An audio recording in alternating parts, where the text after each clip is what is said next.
dan permasalahan aktual. 1. Pengertian Pancasila.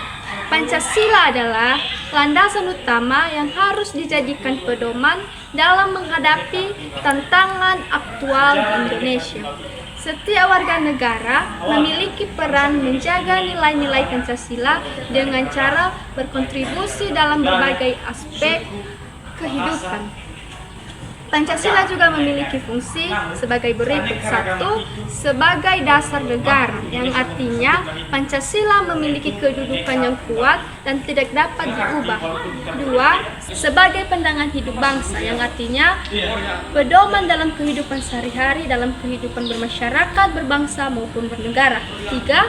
Sebagai kepribadian bangsa, yang artinya Pancasila memberikan ciri khas dan identitas yang membedakan bangsa Indonesia dengan bangsa lainnya. 4. Sebagai ideologi nasional, yang artinya menjadi landasan bagi negara dan bangsa Indonesia. Yang terakhir, sebagai sumber hukum, yang artinya seluruh hukum dan peraturan yang ada dari Indonesia, baik itu perundang-undangan, harus didasarkan pada Pancasila. Bagian 2, permasalahan aktual yang berkaitan dengan Pancasila. Bagian A, isu ketuhanan yang Maha Esa. Permasalahannya, intoleransi beragaman dan diskriminasi terhadap minoritas. Penyebaran paham radikal yang bertentangan dengan nilai Pancasila. Solusinya, meningkatkan pendidikan toleransi di sekolah, penegakan hukum terhadap pelaku intoleransi dan ekstremisme. Sekarang saya akan menjelaskan isu kemanusiaan yang adil dan beradab. Di penjelasan kali ini, yang menjadi permasalahannya itu yang pertama, pelanggaran perlindungan HAM atau yang disebut sebagai hak asasi manusia. Contohnya seperti kekerasan di dalam berumah tangga. Yang kedua, diskriminasi. Diskriminasi ini teman-teman sering terdapat pada kelompok yang rentan, contohnya seperti perempuan dan anak-anak.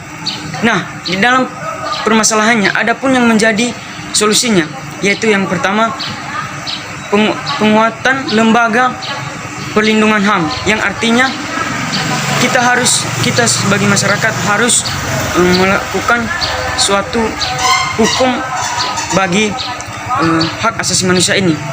Yang kedua, yaitu pentingnya kesadaran kepada masyarakat agar menghormati hak-hak individual. Isu persatuan Indonesia, permasalahannya konflik horizontal berbasis syarat atau suku, agama, ras, dan antar golongan. 2. Isu persatuan Indonesia, yaitu fenomena separatisme di beberapa wilayah seperti Papua. Solusi isu persatuan Indonesia yaitu dialog nasional yang melibatkan semua elemen masyarakat untuk membangun hubungan masyarakat dengan sesama. 2. Solusi isu persatuan Indonesia itu membangun infrastruktur yang merata untuk mengurangi ketimpangan. Isu kereketan terbagi 2 contoh. Pertama, permasalahan. Poin pertamanya, praktik politik uang dan korupsi yang merusak demokrasi dalam tidak keadilan sosial ekonomi masyarakat. Poin keduanya, kurangnya partisipasi masyarakat dalam proses pengambilan keputusan dan tidak dapat mengatasi kesesaran politik dalam keuangan. Nah, solusinya, poin pertama, meningkatkan transparansi dalam sistem pemerintahan. 2. Edukasi politik untuk meningkatkan kesadaran masyarakat. Baik, saya akan menjelaskan bagian E, isu keadilan sosial. Dalam isu keadilan sosial memiliki beberapa poin, yaitu permasalahan. Dalam permasalahan ada beberapa poin, yaitu ketimpangan ekonomi dan kesenjangan sosial, yang maksudnya tidak seimbang yang menyebabkan perbedaan yang signifikan dalam ekonomi masyarakat.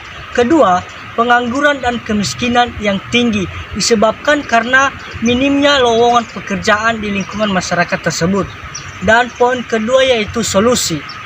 Dalam solusi memiliki beberapa poin, yaitu program pemerataan ekonomi seperti BLT, UMKM, dan pembangunan desa. Dan kedua, perbaikan sistem pendidikan dan kesehatan untuk meningkatkan kesejahteraan bagi masyarakat. Ketiga yaitu implementasi dalam kehidupan sehari-hari. Bagian A yaitu tentang lingkungan keluarga. Dalam lingkungan menjelaskan tentang aspek yang mencakup tentang hubungan antara keluarga, yaitu pengertian lingkungan keluarga, fungsi keluarga, peran anggota keluarga, dan pengaruh lingkungan. Sekarang masuk pada bagian B yaitu dalam lingkungan sekolah. Dalam lingkungan sekolah mencakup berbagai hal yang berkaitan dengan kegiatan belajar mengajar, interaksi sosial, serta pengelolaan dan pengorganisasian kegiatan di sekolah. Beberapa materi yang dibahas di dalam lingkungan sekolah yaitu kurikulum, manajemen sekolah, dan kegiatan ekstrakurikuler.